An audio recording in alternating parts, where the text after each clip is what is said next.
Emotional कहानी माँ की देखभाल। माँ अस्पताल में एक बेड पर पड़ी थी। अस्पताल के बरामदे में उसके 2 बेटे और एक बेटी चिंता में टहल रहे थे। भाई बहन को अपनी माँ के लिए सेहत की चिंता तो थी, लेकिन इससे भी ज़्यादा चिंता इस बात की थी कि अब माँ को अपने साथ कौन रखेगा। जब तक माँ स्वस्थ थी, वह इन तीनों से अलग अपने पुराने घर में रहती थी, लेकिन अब ऐसा करना खतरे से खाली नहीं होता और ऐसा करने से समाज में तीनों बेटे बेटियां का नाम भी खराब होता। लोग कहते कि देखो कैसी औलादें हैं, बीमार माता को अकेला रहने के लिए छोड़ दिया। 1 घंटे से बिना कोई बातचीत किए वह तीनों अपने अपने विचारों में खोए हुए थे। फिर बहन ने चुप्पी तोड़ते हुए अपने बड़े भाई की तरफ देखते हुए कहा, भैया आप बड़े हैं, इसलिए आपका कर्तव्य है कि माँ को ज़रूरत के समय आप रखें और उनकी देखभाल करें। छोटी बहन की बात सुनकर बड़े भाई ने अपनी पत्नी की ओर देखा और बोला, मैं इस बात से बिल्कुल इनकार नहीं करता कि बड़े होने के नाते मेरा माँ के देखभाल करने का कर्तव्य है, लेकिन तुम तो जानती ही हो कि मैं और तुम्हारी भाभी दोनों ही जॉब करते हैं। ऐसी हालात में माँ के साथ किसी न किसी को हर वक्त उनकी देखभाल करने के लिए उनके साथ रहना पड़ेगा, जो हमारे लिए बहुत मुश्किल हो जाएगा। बहन तुम तो पूरा दिन घर ही रहती हो, तुम माँ के अपने साथ क्यों नहीं रखती? पैसों की चिंता मत करना, जो भी खर्चा आएगा मैं दे दूँगा। सुशील भैया आप तो जानते ही हैं कि मैं माँ से कितना प्यार करती हूँ, लेकिन आप यह भी जानते हैं कि मेरे ससुराल वाले कैसे हैं।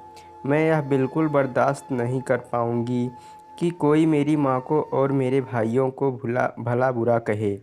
इसलिए अच्छा यही होगा कि माँ को अनिल भाई ही के यहाँ रखा जाए। बड़े भाई सुशील ने भी छोटे भाई अनिल को यहाँ माँ को रखने के लिए सहमति जताई। आप यह कैसी बातें कर रहे हो? क्या आपने नहीं देखा है कि माँ कभी भी मेरे घर 2 दिन से ज़्यादा रही ही नहीं है। इसका मेरे यहाँ मन लगता ही नहीं है, फिर कैसे वह इतने दिन मेरे घर रह पाएगी? छोटे भाई ने अपनी असहमति जताते हुए कहा। इससे पहले कि इस चर्चा का कोई नतीजा निकल पाता, एक नर्स वहां दौड़ते हुए आई और कहने लगी, क्या आप ही वार्ड नंबर 4 में भर्ती मरीज के रिश्तेदार हैं? आपको डॉक्टर साहब अंदर बुला रहे हैं। सभी घबरा गए और दौड़ते हुए डॉक्टर के पास पहुंच गए। डॉक्टर ने उनसे हाथ जोड़ते हुए कहा, आई एम सॉरी, मैं आपकी माता जी को नहीं बचा पाया। डॉक्टर की इस खबर ने सबके चेहरे पर झूठी मूठी दुख परत तो चढ़ा दी थी, लेकिन सभी के दिल में के किसी कोने में इस बात की खुशी भी छुपी हुई थी कि अब उन्हें माँ को नहीं संभालना पड़ेगा और माँ की वजह से उन्हें परेशान नहीं होना पड़ेगा। दोस्तों, छोटी सी यह इमोशनल कहानी ही समाज का सत्य है।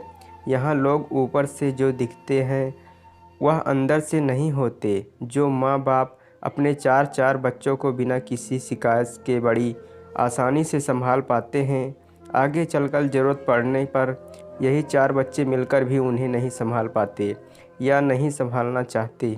बच्चों को यह बात नहीं भूलनी चाहिए, जैसा वह बोएंगे वैसा ही तो काटेंगे। अगर आज वह अपने माँ बाप के साथ बुरा बर्ताव करते हैं तो उन्हें यह याद रखना चाहिए कि उनके बच्चे भी बड़े होंगे और वह भी बूढ़े होंगे।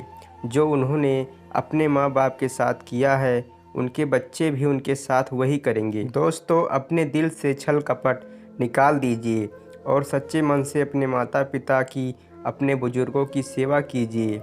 आपने इस कहानी को पूरा पढ़ा, इसका मतलब है आपको ये कहानी पसंद आई। अगर यह कहानी आपको पसंद आई तो वीडियो को लाइक करके चैनल को सब्सक्राइब ज़रूर कर लें।